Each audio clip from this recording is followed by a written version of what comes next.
Miarahaba tompoko lafinaritra tompoko vavy dia akafaliana indray ary fa tafaraka eto isika ato anatin'ity fandarana mety toetry ny andro dia atrany. Ao anatin'izay fandarana mety toetry ny andro izay ny mandrafitra ny mety toetry ny andro ho anboantsika azy avy hatrany araka ny tazantsika dia misy an'ity rivotozy efa nafeno fepetra ity moa ato amin'ny lakandranony Mozambika Filipo no anarany mikisaka tsikelikely makany amin'iny morotsiraky ny Afrika iny raha ny fisotrany manokana amin'izay fa na izany ara dia mandrafitra ny mety toetry ny antsika amin'ny akapobeany zany ny fisian'ity rivotoza ato amin'ny lakandranony Mozambika ity. Tsisy fiatraikany kosa raha makasika ny toetry ny andro izy na mirosakorana zany na amin'ny mafin-drivotra raha hoan'ny aty amin'ny Madagasikara manokana. Ho an'ny tentroandro fanaraka amin'izay ary no jerentsika avy hatrany ho an'ny rapitso maraina zao dia aty amin'ny morotsiraka atsinanana manontolo ihany no misy orana malefaka somary miatoato mandrandrahona kely ny nasana voatany fa dia ny masoandro mibalika no ibantoerana ho an'ny akoatr'izay. Tolakandro kosa indray ary dia mbola mijanona mandrandrahona hatrany aloha raha ny ilana sanany voatany manontolo iny misy orana malefaka miatoato hatrany ny morotsiraky ny Antalahantsinanana aty amin'ny vadivavy vinany ka aty amin'ny farany avaratry ny Atsimatsanana aty ny alina no misy tandrivon-drahona miserana aty amin'ny farany andrefan'ny vakina kara sy amoromany farany akoatr'izay aloha dia ifandibon-drahona sy masoandro misy tandrivon-drahona ihany koa aty amin'ny manodidina ny morotsiraky ny faritra Sofia aty sy Ambilobea Nosibea aty.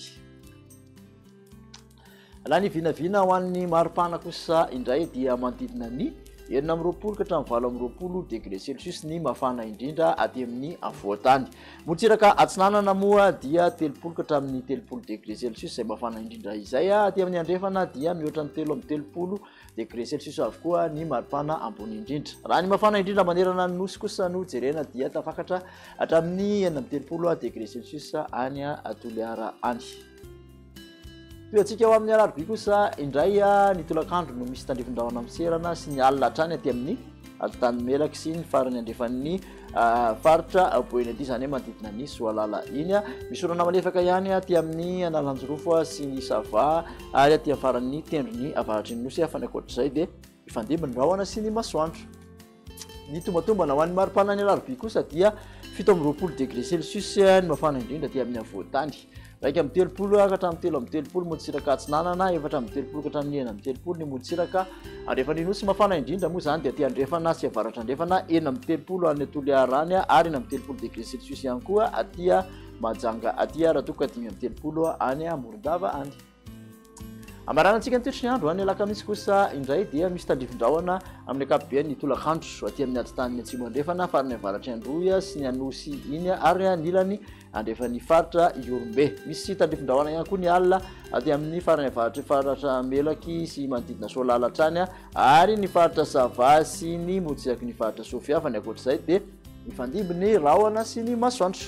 Maripana ho an'ny alakamisy manodidina ny 17 ka hatramin'ny 20 degré Celsius mafana indrindra aty amin'ny faritra avoatany araka amin'ny 30 ka hatramin'ny 4 amin'ny 30 ny morotsiraka atsinanana nosy ary morotsiraka andrefana kosa dia 4 amin'ny 30 ka hatramin'ny 5 amin'ny 30 eo mbola Toliara aloha ny mafana indrindra 5 amin'ny 30 degré Celsius raha manerana nosy. Etam-pamaranana dia tsara manamarika antsika fa ao anatin'ny volany andro maneran-tany ho an'ny toetrandrontsika amin'izao ny ivon'izany moa dia ny 13 martsa ho avy izao. Ao anatin'izay ary dia manentana antsika ankizy 7 ka hatramin'ny 17 taona aty amin'ny Meteo Madagasikara zany mba handray anjara amin'ny